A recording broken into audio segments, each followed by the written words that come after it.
Bienvenue dans le débat de France 24. Ils sont de plus en plus nombreux dans les rues de Hong Kong, les manifestants qui ont réussi à faire plier les autorités locales. Le projet qui leur donnait la possibilité d'extrader des Hongkongais vers la Chine continentale est désormais suspendu. Pas suffisant pour calmer la grogne. Un mouvement est lancé. À Pékin, on joue la montre. On voit cela avec Kevin Battista et Axel May en images. Pas question de lâcher Carrie Lam. La réponse du gouvernement central à ceux qui réclament la démission de la chef de l'exécutif hongkongais est claire.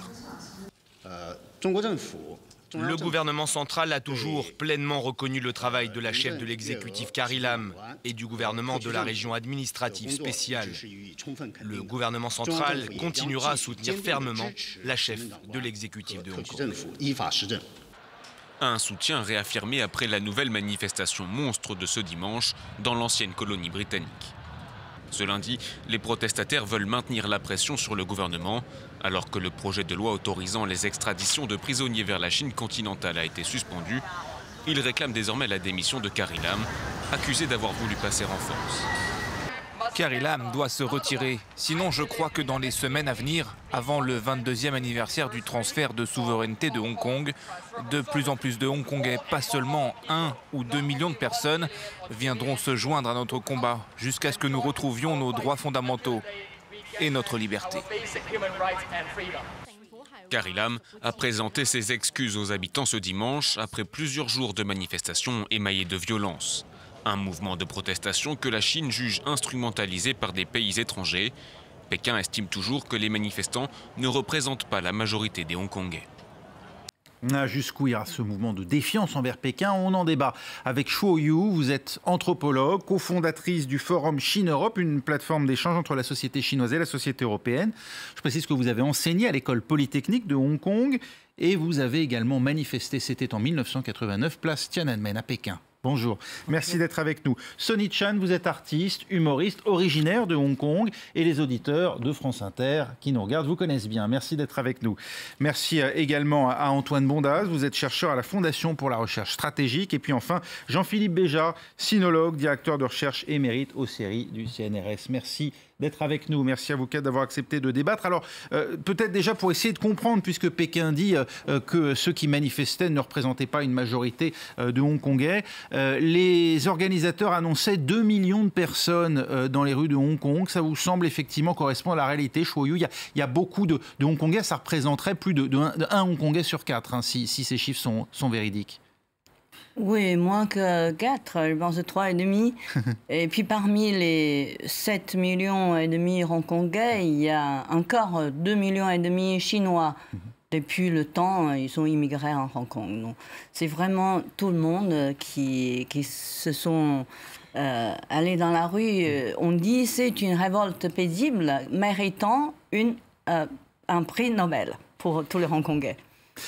Circule une hypothèse, Sonny Chan, selon laquelle Pékin aurait été piégé dans cette affaire par sa représentante à Hong Kong. Ce serait Carrie Lam elle-même, la chef de l'exécutif hongkongais, qui aurait pris l'initiative de cette loi sur l'extradition. Elle n'aurait pas agi sur ordre express des autorités chinoises, mais par excès de zèle.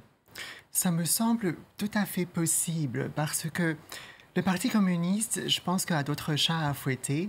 Et le système est tellement opaque qu'il s'agit de faire, entre guillemets, faire de la lèche pour plaire à Pékin et de justifier aussi sa place.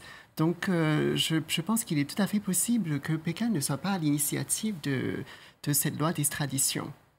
Antoine Bondaz, Pékin dépassé, ça vous semble réaliste? On dit que la chef de l'exécutif, en l'occurrence Carrie Lam, aurait été émue par une affaire personnelle, un crime, hein, le meurtre d'une Hongkongaise par son compagnon lors d'un voyage à Taïwan. Celui-ci est ensuite revenu à Hong Kong, d'où il n'y avait pas de possibilité d'extradition. Et c'est donc émue par la famille de la jeune femme qu'elle aurait pris véritablement son cas de manière assez personnelle à bras-le-corps et décidé donc de faire passer cette loi. Est-ce que c'est plausible, ça? Alors ça, c'est le storytelling quand vous présentez un projet de loi, et c'est tout à fait normal que Carrie Lam ait essayé de faire ça. Mais vraiment, pour revenir sur ces manifestations, il faut que les gens comprennent que 2 millions de personnes dans une ville de 7,5 millions d'habitants, c'est l'équivalent en France de 18 millions d'habitants, 18 millions de personnes. Donc c'est considérable. Alors évidemment, c'est une ville-monde, et donc c'est plus facile de mobiliser un quart des habitants que 20 millions de Français, évidemment, mais vraiment, le nombre parle lui-même. Pour Carrie Lam, je pense qu'il est en train de se passer, c'est que Pékin essaye de mettre vraiment des portes coupe-feu, en quelque sorte. Ils ne peuvent pas se permettre d'appeler Carrie Lam à la démission, ils ne peuvent pas se permettre de soutenir ouvertement le projet de loi, et donc ils respectent la décision de suspension. Et donc, en réalité, la responsabilité est en train de reposer sur Carrie Lam. Et Carrie Lam est un peu le disjoncteur dans cette affaire-là. Est-ce qu'elle va démissionner? Ça, c'est une autre question. Mais en tout cas, la volonté de Pékin, c'est d'éviter que ces manifestations se poursuivent et par tous les moyens, de façon pragmatique, essayer de tuer ces manifestations. Jean-Philippe Béja, pour essayer de comprendre quand même, c'est une maladresse de la part de la chef de l'exécutif hongkongais, ou est-ce qu'il y a vraiment au départ une intention délibérée de la Chine continentale d'étendre à Hong Kong son système judiciaire? Les deux sont vrais. Je crois qu'il y a effectivement, non pas une maladresse, elle était sûre qu'elle faisait un coup politique extraordinaire. C'était un événement qui avait choqué l'opinion publique. Ce meurtre, et donc, on va le rappeler. Oui, donc, le meurtre. Parce que du coup, effectivement, le suspect numéro 1 se retrouvait à Hong Kong. Il n'était pas extradable en l'état vers Taïwan. Cependant, le gouvernement de Hong Kong n'avait pas répondu aux demandes de Taïwan d'aide juridique. Si elle avait été intéressée par la solution de ce problème, on aurait donné l'aide juridique à la demande des Taïwanais. Donc déjà, la chose n'est pas si simple. Mais elle a sans doute pensé que c'était un excellent coup parce que l'opinion publique étant choquée, on pouvait en profiter pour essayer de pousser cette législation que Pékin lui demandait. C'était déjà arrivé au lendemain de la rétrocession en 1998 avec le cas de Big Spender qui était un chef de triade qui avait été repris à Hong Kong et on en avait profité pour changer la loi sur le droit de résidence à Hong Kong. Donc c'est quelque chose qui a déjà été utilisé par les autorités néocoloniales. Se saisir d'un fait divers de manière opportuniste pour faire avancer un agenda. Voilà. D'autre part, il y a une très forte ignorance de la manière dont fonctionne Hong Kong et dont fonctionne la population de Hong Kong. Et ça, c'est pas seulement Carrie Lam, mais c'est véritablement Pékin. Pékin s'est dit, oui, voilà, de toute façon, Pékin soutient cet amendement. Il faut quand même être sérieux. Aujourd'hui, ils sont en train d'essayer de s'en laver les mains, de dire que c'est pas nous n'avons jamais été pour, et on envoie ça à la presse étrangère qui de temps en temps le reprend d'ailleurs. Mais évidemment, Pékin était très heureux que cet amendement soit adopté. Mais le problème, c'est l'ignorance. Ils se sont dit, ça fait 2 ans et demi qu'on n'arrête pas de rogner sur les libertés de Hong Kong, plus que 2 ans d'ailleurs, depuis le mouvement des parapluies, avec l'enlèvement d'éditeurs qui publiaient des livres critiques de la direction de Pékin. Il n'y a pas eu véritablement de protestation à Hong Kong. On a ensuite invalidé des députés qui avaient été élus directement au suffrage universel, c'était tout à fait légitime. Ils avaient prêté serment comme ils avaient prêté serment les années précédentes. Mais là encore, on s'est saisi de cette manière dont ils ont prêté serment pour les invalider. Enfin, on a interdit le parti indépendantiste. Et tout ça dans le silence. Donc, la chef de l'exécutif et les autorités de Pékin se sont dit, ça y est, Hong Kong est une cité économique. Les gens ne pensent qu'à faire du fric, c'est ce qu'ils disent depuis 1997. Et donc, on peut passer en force surtout. Et puis, manque de chance, comme à chaque fois, parce que c'est pas la première fois que ça arrive, c'est arrivé en 2003, c'est arrivé en 2012, c'est arrivé en 2014. Quand on va trop loin dans la restriction des libertés, dans les interventions de Pékin, la population de Hong Kong se mobilise. Et ce que disait très justement Antoine Coutin, c'est le tiers de la population, c'est 18 millions de personnes ici. Et si ça continue comme ça, si elle ne recule pas, ce qui se passera, c'est que dimanche prochain, il y aura encore plus de monde. Et ensuite, il y a le 1er juillet, qui est une occasion où toujours l'après-midi, les démocrates et la société civile manifestent. Là aussi, ce sera encore pire. Donc, que va-t-elle faire? Il n'y a pas le risque que ça termine mal comme Tiananmen que vous avez bien connu, Shuoyu? Il n'y a pas cette crainte chez les Hongkongais? Il y a une grande incertitude sur et certain. Je pense déjà la cause, le début, le 9 juin, c'était commence par on peut dire une énergie de désespoir, parce que les Hongkongais se sentaient la fin de la fin. Donc, c'est seulement il y a 2 jours, lorsque Carrie Lam dit, bon, s'excuser et puis suspendu le projet. Les Hongkongais commençaient à se sentir un petit peu leur remonte d'espoir, mais c'est reste une petite victoire de bataille. On ne sait pas après qu'est-ce que se passerait. De toute façon, Pékin ne veut pas lâcher Hong Kong comme un exemple de tous les Chinois du continent, de révolte, Pékin ne voulait pas avaler. Ça, on ne sait pas qu'est-ce que ça donne. Donc, je ne pense pas que c'est vraiment gagné. Sunny Chan, il y a un risque que Pékin veuille faire un exemple avec Hong Kong où c'est trop gros, il y a trop d'intérêt en jeu pour se permettre, pas un bain de sang, mais en tout cas un raidissement. Avec les G20, la Chine a l'intérêt à garder une image respectable au niveau international et calmer le jeu à Hong Kong. Et puis, peut-être aussi pour vous donner le contexte, les Hongkongais se révoltent non pas pour juste ce projet de loi. Il faut imaginer qu'on vit dans un quotidien qui est conditionné par la peur. Juste avant-hier, une marque de vêtements a ouvertement tweeté, posté quelque chose en faveur des jeunes. Immédiatement, sur les boutiques en ligne, tout a disparu en Chine, pas à Hong Kong, en Chine. Donc, vous imaginez cette emprise absolument totale sur, en fait, notre façon de penser. Et à Hong Kong, on ne veut pas cela. Et c'est dans 10 jours, le G20. Ça compte, ça, aujourd'hui, pour la Chine, ce regard du monde? Est-ce que ça veut dire aussi que, passé ce G20, Pékin va se sentir peut-être autorisé à disons, réprimer plus durement? Je pense, alors, il y a la question de l'agenda diplomatique. Effectivement, le G20 va... C'est dans 10 jours à Osaka. C'est même dans la semaine prochaine. Oui, dans 10 jours. Ce qui va être très compliqué pour la Chine, c'est que faire ensuite, surtout qu'ils ne sont pas forcément en position de force. Le ralentissement de l'économie. Les dissensions potentielles au sein du parti, la guerre commerciale avec les États-Unis font que les Chinois ne sont pas en position de force et que je pense Xi Jinping, de façon pragmatique, considère qu'il faut se débarrasser du problème actuel, non pas se débarrasser d'Hong Kong, mais se débarrasser du problème actuel le plus rapidement possible, que la Chine n'est pas en position de force pour intervenir ou pour faire quoi que ce soit. Et ça, c'est, entre guillemets, à l'avantage évidemment des manifestations qui peuvent, dans les semaines qui viennent, se poursuivre.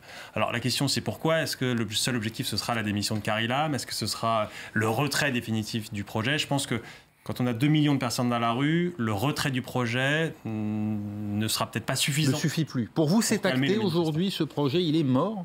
Le projet est mort, et comme la loi de 2003 qui a été indéfiniment suspendue. À l'origine du texte, est-ce qu'il n'y a pas quand même l'exaspération de Pékin de voir Hong Kong échapper à la justice chinoise et devenir un sanctuaire pour opposants?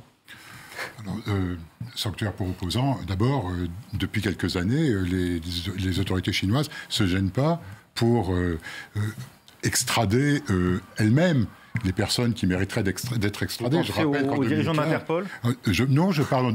on pourrait aussi parler... non, le dirigeant d'Interpol, il est rentré à l'insu de son plein gré. Mais les libraires, il y en a un qui a été enlevé à Causeway Bay, en plein quartier central de Hong Kong. Donc, dans ces conditions, je veux dire, quand ils ont besoin... non, c'est pas tellement, d'ailleurs, les opposants politiques qui intéressent Pékin, ce sont les cadres corrompus, c'est la fuite des capitaux. C'est beaucoup plus ça qui les inquiète. Et ils sont en train d'essayer de négocier avec l'ensemble des pays occidentaux où ils se réfugient d'habitude pour essayer d'obtenir leur retour et aussi d'obtenir le retour des capitaux. Donc ça, c'est une chose qui est... Mais la situation de Pékin est extrêmement difficile actuellement parce que c'est reculer devant la pression populaire. Reculer devant la pression populaire, alors on a beau mettre le Great Firewall, on a beau bloquer l'information, tout le monde au Guangdong sait ce qui se passe à Hong Kong, et pas seulement au Guangdong. Je lisais, je suis dans un groupe WhatsApp en Chine, et j'avais un correspondant qui disait « Tiens, je ne savais pas qu'il y a 1 million de personnes dans la rue à Hong Kong. Je ne savais pas qu'il y avait tant d'étrangers. » Parce que, évidemment, le China Daily avait dit que c'était manipulé par des étrangers. Donc tout le monde le sait. Et le problème, c'est que si vous reculez, ça veut dire que on peut reculer devant la pression populaire. Mais si vous ne reculez pas, qu'est-ce que vous faites demain au G20 ? Mais plus largement, on est dans une guerre commerciale entre la Chine et les États-Unis, dans laquelle l'attitude de Xi Jinping, qui a été extrêmement raide, a suscité un certain nombre de critiques à l'intérieur du parti. Or, je vais vous dire, le fait que Xi Jinping ait supprimé la limite des 2 mandats pour être président et qu'il se soit présenté comme président à vie, ou surtout secrétaire général du parti à vie, ça ne fait pas que des heureux à l'intérieur du Parti communiste chinois. Donc sa position à lui... Alors, on peut parler de la position de la Chine, on peut aussi parler de la position de Xi Jinping. C'est pas nécessairement la même chose. Disons que Xi Jinping, actuellement, a beaucoup à perdre dans cette affaire. Il a donc intérêt à reculer, à lâcher du lest, et advienne que pourra. Ce que vous évoquiez néanmoins, ces questions de blanchiment et de corruption d'argent, il n'y a pas que Pékin que ça dérange, non ? L'absence d'accord d'extradition entre Hong Kong et l'extérieur en général, est-ce que ça ne favorise pas le blanchiment et le crime organisé à Hong Kong ? La plupart des pays occidentaux ont des accords d'extradition avec Hong Kong. Il y a 20 pays qui ont des accords d'extradition avec Hong Kong. Et donc, il y a, c'est quelque chose qui est tout à fait possible. D'autre part, l'amendement, je ne voudrais pas entrer dans les détails juridiques de cet amendement, mais il n'était pas impossible d'extrader des gens qui étaient entièrement corrompus, ou n'importe quel criminel d'ailleurs, vers la Chine. Il faut simplement un vote du LegCo, du Conseil législatif de Hong Kong. C'est donc quelque chose qui n'est pas facile. Et c'était tout à fait délibéré. C'est quelque chose qui a été négocié très fortement par les Britanniques lors de la négociation avec les Chinois qui a abouti à la déclaration conjointe de 1984. Il n'était pas question de pouvoir extrader les citoyens, les ressortissants de Hong Kong vers la Chine. Or, aujourd'hui, c'est n'importe qui. C'est-à-dire que si la loi passait, vous changez d'avion à Hong Kong, si vous avez écrit un article critique du Parti communiste chinois, on peut très bien vous accuser d'être en faveur de la subversion et demander votre extradition. C'est pas une plaisanterie. Vous savez que lors de l'affaire Huawei avec Meng Wanzhou, lorsqu'elle a été prise comme ça, d'ailleurs, à l'aéroport de Vancouver, où elle changeait d'avion, on a demandé de l'extrader vers les États-Unis. La Chine s'est vengée en arrêtant 2 ressortissants canadiens, dont un chercheur de l'International Crisis Group, et jusqu'à présent, ils sont toujours en détention sans avoir été accusés de quoi que ce soit. Donc, c'est pas des rêves. On a affaire à quelque chose de très sérieux. Et c'est Moi, je pense qu'il y a une question très intéressante. Ce n'est même pas lié vraiment à ce mot extradition. Parce que les Hongkongais qui se mettent dans la rue, il y a une interprétation, une transition du mot de l'extradition à la rétrocession. C'est-à-dire la rétrocession n'est pas respectée comme écrit et ça devient l'annexion. Tous les Hongkongais deviennent l'annexion et l'extradition peuvent faire que les Chinois deviennent le sujet de cette loi parce que leurs ascendants étaient des exilés, potentiellement des criminels. Ça, c'est très intéressant. On va y revenir dans un instant. Restez avec nous. On se retrouve dans moins de 2 minutes maintenant pour la deuxième partie du débat. Et on continue de débattre de la situation à Hong Kong avec toujours à mes côtés Shuo Yu, anthropologue, cofondatrice du Forum Chine-Europe, une plateforme d'échange entre la société chinoise et la société européenne, avec également Sonny Chan, originaire de Hong Kong, artiste et humoriste qui réside ici en France, avec Antoine Bondaz, chercheur à la Fondation pour la recherche stratégique, et enfin Jean-Philippe Béja, sinologue, directeur de recherche émérite au CERI CNRS. Shuo Yu, vous évoquiez en fin de première partie cette transition. Comment est-on passé finalement de cette lutte contre l'extradition à ce sentiment aujourd'hui d'annexion? Oui, parce que l'extradition, en fond, ça n'a rien à voir avec les 2 millions hongkongais qui se sont mis dans la rue. Ils n'ont pas peur, ces 2 millions-là, d'être extradés vers la Chine continentale. Ils ne sont jamais des criminels, mais il y a C'est peut-être la peur de l'arbitraire chinois. L'arbitraire, sûrement. Il y a une autoprojection psychologique, en fait, que je pense, je fais le lien entre rétrocession, qui n'était pas respectée, et que les Hongkongais deviennent l'annexion, un pays, deux systèmes n'est pas respecté, y compris l'enlèvement de journalistes, l'exercice de la police continentale sur le territoire hongkongais, etc. Donc l'extradition, pareil, mais ils ont un fond psychologique. C'est depuis le temps des vagues, 4-5 vagues à partir de 1947, et puis 1952, et puis 1966, et puis dans les années 80 et 1997, avant et après. Il y a des immigration, il y a immigration. Donc les immigrations de continent à Hong Kong sont des ascendants des Hongkongais actuels qui sont en quelque sorte exilés criminels, entre guillemets. Donc, cette extradition fait qu'ils sont dans l'angoisse qu'un jour, il devient le sujet de cette loi sans être criminel.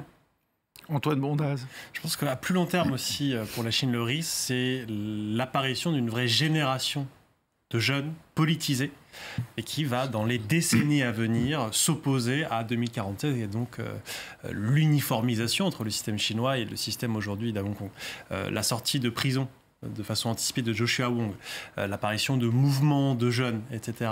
Ça, je pense que c'est à long terme pour Pékin quelque chose d'extrêmement inquiétant, puisque cette politisation de la jeunesse va rendre la date de 2047 extrêmement plus compliqué que ce qui avait peut-être été prévu initialement par Pékin. Mais parce qu'il faut le dire, 2047, c'est donc la date à laquelle Pékin envisage de remettre ou pas d'ailleurs en cause ce principe de un pays, deux systèmes, une formule qui date de Mao Tse-tung, de Deng Xiaoping, son successeur. On va peut-être le lire d'ailleurs à l'instant, cette formule qui avait été explicitée d'ailleurs, hein, c'était à la fin des années 90 pour dire quel était ce projet précisément pour l'avenir de Hong Kong après la rétrocession.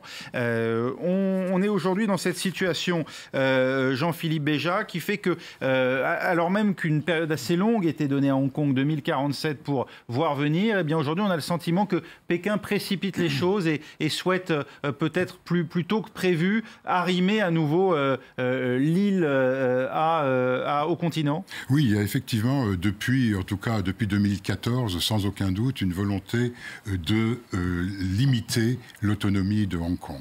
Ça, c'est quelque chose qui est assez net. On a vu donc toutes ces interventions directes dans la vie politique de Hong Kong. À Hong Kong, la plupart des gens vous disent, en fait, c'est le bureau central de liaison qui gouverne Hong Kong. Le bureau central de liaison, c'est le bureau de représentation de Pékin qui effectivement joue un rôle très important. Il est très souvent consulté par la chef de l'exécutif et par les ministres hongkongais. La seule question qui se pose, c'est que tout de même, en même temps, Pékin a besoin de cette formule un pays de système. Regardez aujourd'hui, par exemple, Hong Kong est un territoire douanier autonome. Nous sommes en pleine guerre commerciale entre la Chine et les États-Unis. Donc les Américains mettent des droits de douane de plus en plus élevés sur les produits chinois. Mais pas pour Hong Kong. Mais pas pour Hong Kong. Hong Kong peut donc rejouer, dans une certaine mesure, le rôle qu'elle avait joué pendant les années 50, lorsqu'il y avait un blocus occidental. Toutes choses égales par ailleurs, bien sûr. Mais dans ces conditions, la valeur de Hong Kong est quelque chose de très important pour la Chine du point de vue de ses intérêts économiques. Alors l'autre problème, effectivement, c'est ce gouvernement. Vous savez, être chef de l'exécutif de Hong Kong, c'est pas une sinécure. Parce que vous êtes nommé par Pékin et vous avez à rendre compte devant une population qui est loin d'être la population docile qu'on espérait. Ce que pensait Deng Xiaoping quand il a signé cette formule « un pays de système ». D'abord, un pays de système, ça voulait dire socialisme et capitalisme. Aujourd'hui, difficile de dire si la Chine est véritablement socialiste, hein, et si Hong Kong est capitaliste. De ce côté-là, c'est pas très différent. Mais il parlait d'un haut degré d'autonomie. L'idée, c'était que la nouvelle génération, une fois le territoire revenu dans le giron de la mère patrie, elle serait patriote. Elle aimerait... Et au moment des Jeux Olympiques, par exemple, en 2008, il y a eu ça, il y a eu ce truc énorme, tout le monde était pour la Chine, on était vraiment très contents. À Hong Kong, les Hongkongais se sentaient chinois, si vous faisiez des enquêtes, etc. Et puis, Donc on se dit, voilà le moment on aura le soutien de la population. Si on réduit ces libertés qui sont quand même gênantes, avec ces possibilités de manifester, etc. Et donc, on intervient, et puis manque de chance, on se rend compte que les jeunes, au contraire, sont encore beaucoup plus conscients de leur identité, et depuis environ 2012, et surtout depuis 2014, eh ben, ils se sentent de moins en moins chinois, ils veulent même pas, un certain nombre d'entre eux ne veulent même pas aller à la grande manifestation de Victoria Park en soutien au mouvement pour la démocratie en Chine, parce qu'ils disent la Chine, c'est pas nous. Alors, c'est une toute petite minorité aujourd'hui, mais l'identité hongkongaise, et cette identité qui est une identité politique, soyons clairs, c'est l'identité, les possibilités, les libertés fondamentales, l'indépendance de la justice. Voilà pourquoi l'article sur l'extradition est si grave. L'indépendance du système judiciaire, c'est quelque chose d'essentiel pour les Hongkongais. Et donc ça, la liberté quand même de la presse, le pluralisme, des élections. Alors, des élections qui ne permettent pas à la majorité d'arriver au pouvoir, ce qui fait que le seul moyen d'exprimer ses positions, c'est d'aller dans la rue. Donc, c'est cette contradiction qui est au cœur du système qui est très difficile à résoudre. Sonny Chan, il y a eu un mépris ou une méconnaissance de la part de Pékin envers Hong Kong. Et quelle va être la suite, d'après vous ? Je pense qu'il y a une méconnaissance qui est tout à fait réciproque. Moi, je n'ai jamais mis les pieds en Chine. Et je n'ai pas envie de mettre mes pieds en Chine. Et je reviens juste sur les revendications. Les Hongkongais non seulement demandent l'annulation totale de ce projet de loi, mais souhaitent aussi que les manifestants arrêtés soient libérés. En fait, il y a une confiance qui est totalement cassée entre les citoyens de Hong Kong et le gouvernement, parce qu'on a assisté à des pratiques qui nous sont tellement étrangères. C'est-à-dire qu'après une manifestation, dès que les esprits se relâchent, si je puis dire, tout d'un coup, le gouvernement ou la police procède à une série d'arrestations. Et on arrête en fait notre jeunesse. Notre jeunesse. Et il y a énormément de catholiques et de protestants à Hong Kong qui ne parlaient pas du tout de politique. Et cette fois-ci, même les autorités religieuses étaient du côté des démocrates, enfin de la jeunesse. On craint pour la liberté de conscience aujourd'hui à Hong Kong ? Liberté de ? Conscience. Religion. On n'est pas dupes, oui. Mais on voit comment ça se passe en Chine. Tout d'un coup, il y a certains endroits où on ne peut plus fêter Noël, par exemple. Le sentiment national chinois n'existe pas aujourd'hui à Hong Kong ou il s'est dissipé avec ces manifestations successives 2003, 2014 et aujourd'hui ? Vous voulez dire se sentir patriote, se sentir d'appartenance à un même peuple, finalement. Moi, je ne connais pas trop ce sentiment. Là, puisque j'enseigne un cours lorsque j'étais à l'Université polytechnique. Le cours, c'est l'identité de Hong Kong. Donc, il y a les jeunes. Il y a des sondages de l'Université de Hong Kong qui étaient très intéressants, très parlants. Au début, lorsqu'il y a la signature de l'accord, en 1984, les Hongkongais étaient très contents. Parce que d'avoir un jour d'être le sujet d'un pays, en lieu d'être colonisé, c'est une revendication très importante. Ils ne voulaient plus être des colonisés de Britanniques. Donc, ils étaient contents. Mais tout de suite, il y a 89. Là, ça fait une chute considérable. Ça a provoqué une première émigration hongkongaise. Mais de petit à petit, Jean-Philippe a évoqué les Jeux Olympiques et aussi la même année de grands tremblements de terre. Du coup, la façon de dire, c'est le sang est beaucoup plus épais que l'eau. Donc, nous sommes des Chinois, nous sommes d'un pays, oui, pas encore, à l'époque encore, mais le sondage « Je suis chinois » arrivait à 51%, donc plus la moitié.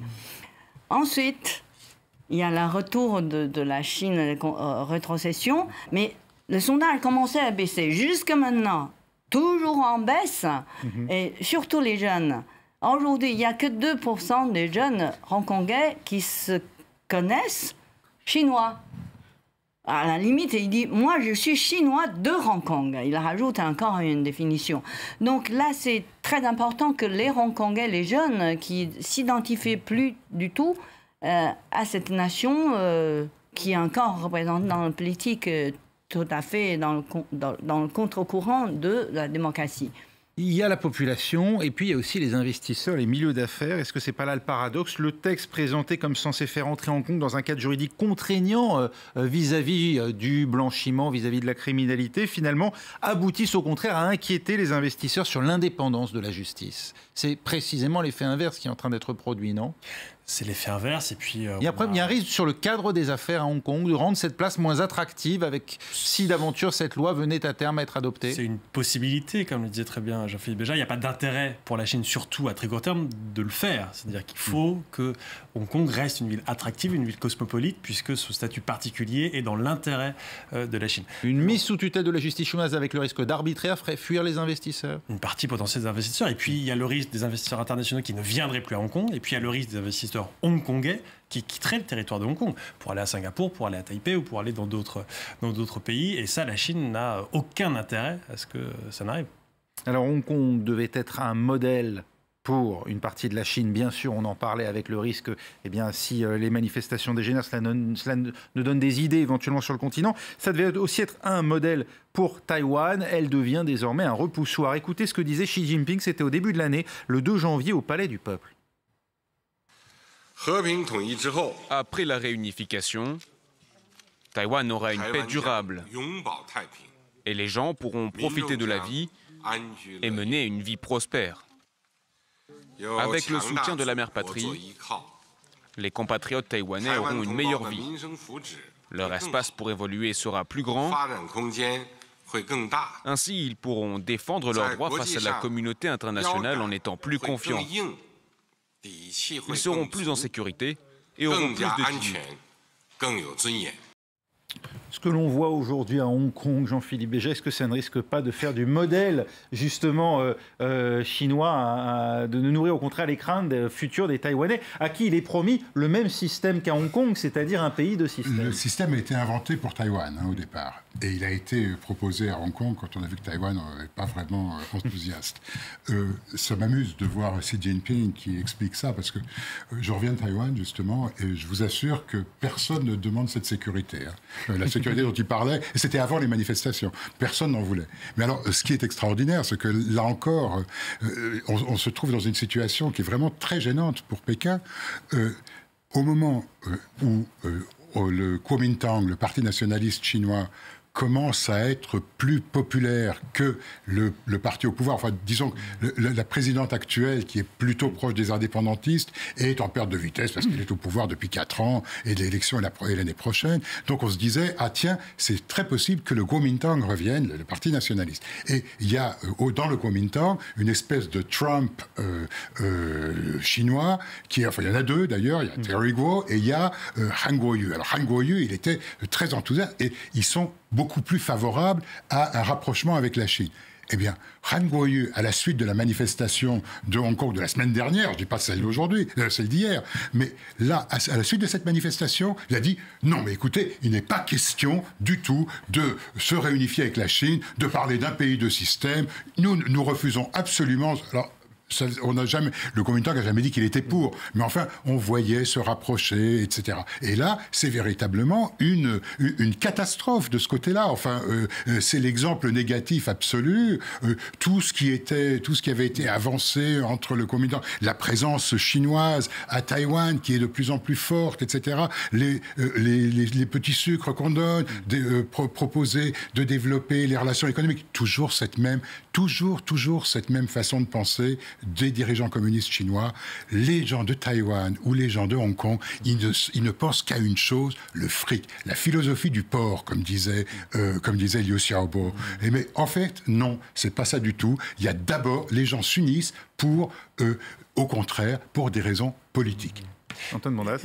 Je suis tout à fait d'accord. En fait, ce que la Chine a réussi à faire à partir des années 2000, c'est d'empêcher l'indépendance de Taïwan, c'est-à-dire une déclaration d'indépendance de Taïwan à travers des moyens militaires, 2005, la loi anti-sécession, etc., et puis l'intégration économique. Ce que n'a pas compris peut-être Pékin, c'est que pour gagner l'unification, la réunification, c'est ni avec l'économie, ni avec les moyens militaires qu'on le fait, c'est avec la société et c'est avec un modèle politique. Et ce qui devait être un modèle, encore une fois, pour Taïwan est devenu un contre-modèle et un repoussoir. Et on parlait tout à l'heure d'identité hongkongaise, il y a une identité taïwanaise. Moi, j'étais étudiant il y a un peu plus d'une dizaine d'années. Lors de l'élection de Ma Ying-jeou, les jeunes disaient, on est taïwanais, on n'est pas chinois. Je veux dire, on est né à Taïwan, on a grandi à Taïwan. Et puis, la pression exercée par la Chine ces dernières années, depuis que Tsai Ing-wen est la présidente, renforce notamment auprès de la jeunesse la volonté d'autonomie, c'est-à-dire conserver le statu quo, et puis le sentiment d'appartenance à une identité taïwanaise. Et ça, ce facteur générationnel, je pense qu'à moyen terme, c'est un énorme problème pour les autorités de Pékin. Ça risque pas de mal finir tout cela, Shu Oyu? Quand on se dit, voilà, on a ces forces centrifuges, comme on dit, qui tirent vers l'extérieur, et un pouvoir central chinois qui, lui, au contraire, essaye de tirer les fils, de les ramener à lui. Une puissance comme celle de la Chine aujourd'hui, avec la psychologie d'un leader comme Xi Jinping, qui est extrêmement ambitieux, qui sait assurer un maintien au pouvoir, et qui donne l'impression, en tout cas, de vouloir rayonner sur, peut-être pas un empire, mais en tout cas, un État extrêmement centralisé. Moi, je pense qu'il faut distinguer les deux phases. Pour l'instant, on a gagné déjà la bataille. C'est bravo tous les Hongkongais, les jeunes, les habitants. Mais on sait aussi, du côté de central, de Pékin, qu'ils ne voulaient pas avaler. Ça, c'est sûr et certain qu'ils ne voulaient pas ces enfants hongkongais qui deviennent un jour leader de la démocratisation de la Chine entière. Mais on se dit aussi l'impossible est possible. C'est power of powerless qui a gagné aujourd'hui. Donc, il faut continuer. Il faut faire ce que peut-être pas possible, mais on doit insister, continuer. Et deuxièmement, Xi Jinping est très fort, mais il a été faibli depuis un certain temps par l'économie, par les problèmes sociaux, par la politique intérieure.